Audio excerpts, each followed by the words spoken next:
안녕하세요. 오늘은 일상생활 배상 책임 보험, 줄여서 일배책에 대해 한번 제대로 파헤쳐 보려고 합니다. 금감원 자료부터 블로그, 유튜브, 보험사 피규어까지 싹 훑어봤는데요. 네, 이게 월 보험료는 얼마 안 하는데 일상 속 사고를 보상해 준다니까 관심들 많으시죠? 그쵸. 사실 이게 월 몇천 원, 이 정도 수준이니까요. 네. 그래서 이번 시간에는 여러분이 이 일배책 정말 제대로 알고 활용하실 수 있게 핵심만 딱 뽑아서 정리해 드릴게요. 네, 좋습니다. 이게 우리 생활이랑 정말 가깝거든요. 그래서 알아두면 아주 유용한데 특히 여러 개 들었을 때 보상은 어떤지 또 어디까지 되고 뭐가 안 되는지 이런 거 좀 확실히 짚어봐야 합니다. 맞아요. 알쏭달쏭한 부분들이 좀 있죠. 자, 그럼 바로 시작해 볼까요? 우선 이 일배책, 이게 정확히 뭔가요? 간단하게 개념부터. 네, 말 그대로예요. 일상생활 하다가 실수로 다른 사람 다치게 하거나 물건 망가뜨렸을 때요. 법적으로 물어줘야 하는 돈 있잖아요. 그걸 보험사가 대신 내주는 거죠. 아하, 네, 비교적 좀 적은 보험료로 생각보다 큰 배상 책임을 대비할 수 있다. 이게 장점이죠. 보통은 근데 이게 단독 상품보다는요. 네. 상해보험이나 운전자 보험 이런 데 특약으로 많이들 가입하세요. 아, 특약 형태로 저도 본 것 같아요. 근데 자료들 쭉 보니까 공통적으로 엄청 강조하는 게 있더라고요. 여러 개 가입한다고 해서 보상금이 막 늘어나는 건 아니다. 이거 맞죠? 네, 바로 그겁니다. 이게 진짜 핵심이에요.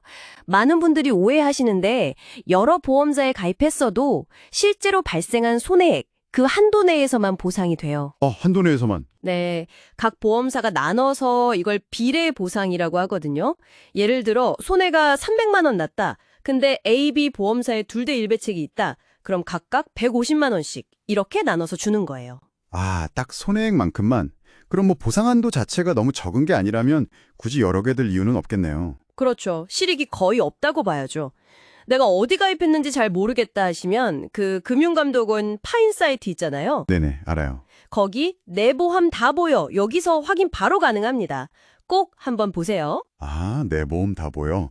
이거 유용하겠네요.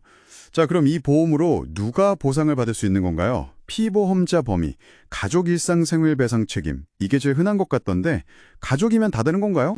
네, 그 가족 형태가 범위가 제일 넓어요. 일단 증권에 이름 써 있는 본인, 그리고 법률상 배우자, 당연히 되고요. 네. 그리고 중요한 게 생계를 같이 하는 동거 친족. 그러니까 주민등록상 같이 살면서 생활비를 같이 쓰는 8촌 이내의 혈족, 4촌 이내의 인척까지도 포함될 수 있어요. 와, 8천이요. 생각보다 엄청 넓은데요. 네, 그렇죠. 심지어는 생계는 같이 하는데 학교 때문에 따로 사는 미혼 자녀 있잖아요. 이런 경우도 포함될 수 있습니다. 아, 진짜요? 네. 근데 이게 기본형은 본인이랑 배우자만, 자녀형은 자녀만 되니까 가입하신 게 어떤 종류인지 확인은 필수입니다. 범위 차이가 크죠. 아, 내 보험이 어떤 형태인지 꼭 확인해야겠네요. 그럼 구체적으로 어떤 사고들이 보상되는 건가요? 사례를 좀 들어주시면 확 와닿을 것 같아요. 네, 정말 많아요. 제일 흔한 게 역시 그거죠. 우리 집에서 물 새서 아래층 피해준 경우, 도배 비용 물어주고 이런 거요. 그렇죠. 누수. 근데 여기서 좀 재미있는 게 2020년 4월 이후 가입하신 분들은요. 내가 직접 안 살아도 그냥 내가 주인인 집 있잖아요. 보험증권에 주소 적힌 집.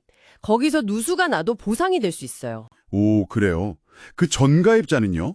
이전 가입자는 내가 실제로 살고 있는 집에서 누수된 것만 해당될 수 있어서 이건 약관을 꼭 확인하셔야 돼요. 아, 이것도 중요하네요. 가입 시점. 또 다른 사례는요? 아이들 사고 많죠. 애가 놀다가 친구 장난감 비싼 거 망가뜨렸다거나 네네. 반려견 키우시는 분들 강아지가 산책하다 다른 사람이나 다른 개를 물었다. 이런 경우. 아, 반려견 사고도요? 네. 또 길 가다가 실수로 누구랑 부딪혔는데 상대방 핸드폰이 떨어져서 깨졌다. 이것도 되고요. 자전거. 근데 이건 전동 아닌 일반 자전거요. 그거 타다가 주차된 차 긁었다. 이런 것들 다 해당됩니다. 와, 진짜 일상에서 충분히 일어날 법한 그런 아차 하는 순간들이네요. 그렇죠. 그럼 반대로 이건 절대 안 된다 하는 보상 안 되는 경우도 명확히 알아야 할 것 같아요. 어떤 게 있을까요? 네, 이것도 정말 중요해요. 일단 고의사고. 일부러 그런 건 당연히 안 되겠죠.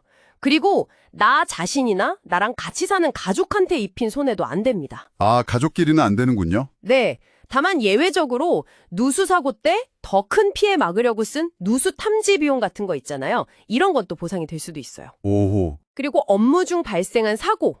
요건 산재보험이나 다른 배상 책임 영역이고요. 자동차 사고도 당연히 자동차 보험으로 처리해야 하고요. 특히 이거 중요합니다. 전동 킥보드나 전기 자전거. 네, 요즘 많이 타죠. 그쵸. 근데 이런 전동 이동 장치로 인한 사고는 일배책에서 보상 안 해줘요. 헉, 진짜요? 전동은 안 돼요? 네. 그냥 사람 힘으로 가는 자전거나 무동력 킥보드는 되는데 모터 달린 건 안 됩니다. 이거 진짜 많이들 헷갈려 하세요. 와, 이거 진짜 큰 함정이네요. 꼭 기억해야겠습니다. 또 뭐가 있을까요? 안 되는 거? 사람 때리는 폭행 문제, 이런 건 당연히 안 되고요. 지진이나 해일 같은 천재시변으로 인한 배상 책임도 제외됩니다. 그리고 운동 경기 중에 예를 들어 축구하다가 태클 걸어서 상대방 다쳤다. 이런 것처럼 사회 통념상 경기 중에 일어날 수 있는 수준의 접촉은 보상받기 어려울 수 있습니다. 그렇군요. 경기 중 사고도 애매할 수 있겠네요. 알겠습니다. 그 외에 가입자가 또 신경 써야 할 만한 점이 있을까요? 네, 몇 가지 더 있어요. 일단 이사하거나 집주인이 바뀌었을 때 반드시 보험사에 바로 알려야 합니다. 아, 주소 변경이요? 왜죠? 보험증권에 적힌 주소랑 실제 사는 주소가 다르면 나중에 혹시 누수 같은 주택 관련 사고 났을 때 보상받기 복잡해지거나 분쟁이 생길 수 있어요. 아, 그렇겠네요. 그리고 이게 대부분 갱신형 상품이에요. 그래서 갱신될 때 보험료가 오를 수 있다는 점, 또 사고 종류에 따라서 자기부담금이 있다는 거, 이것도 기억하셔야 돼요. 예를 들어 누수는 자기부담금이 50만 원, 다른 사고는 20만 원, 이런 식으로 정해져 있거든요. 자기 부담금. 네. 로 짚어주시네요. 들어보니까 일배책 잘 쓰면 참 유용한데 말씀하신 것처럼 중복 가입 실익 없는 거, 보상되는 거, 안 되는 거, 특히 그 전동 킥보드, 또 이사하면 꼭 알려야 한다는 거, 이런 핵심들을 모르면 그냥 보험료만 내는 셈이 될 수도 있겠어요. 맞습니다. 네. 혹시 모를 사고에 든든한 방패가 될 수는 있지만 이게 모든 걸 다 해결해주는 만능보험은 절대 아니거든요.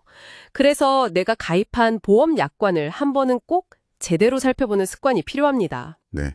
오늘 저희 이야기 들으신 김에 여러분도 지금 당장 보험증권 한번 열어보시면 어떨까요? 나한테 일배책 특약이 있나? 있다면 가족형인가? 기본형인가? 확인해 보시고요. 그렇죠. 바로 확인해 보세요. 그리고 한 발 더 나아가서 오늘 저희가 미처 다루지 못한 좀 더 애매한 상황들 있잖아요. 예를 들면 온라인에서 댓글 잘못 달아서 누구 명예를 훼손했다거나 이런 경우는 보상이 될까? 안 될까? 약관을 미리 좀 살펴보시면 나중에 혹시 모를 분쟁을 줄이는데 도움이 되지 않을까 싶습니다.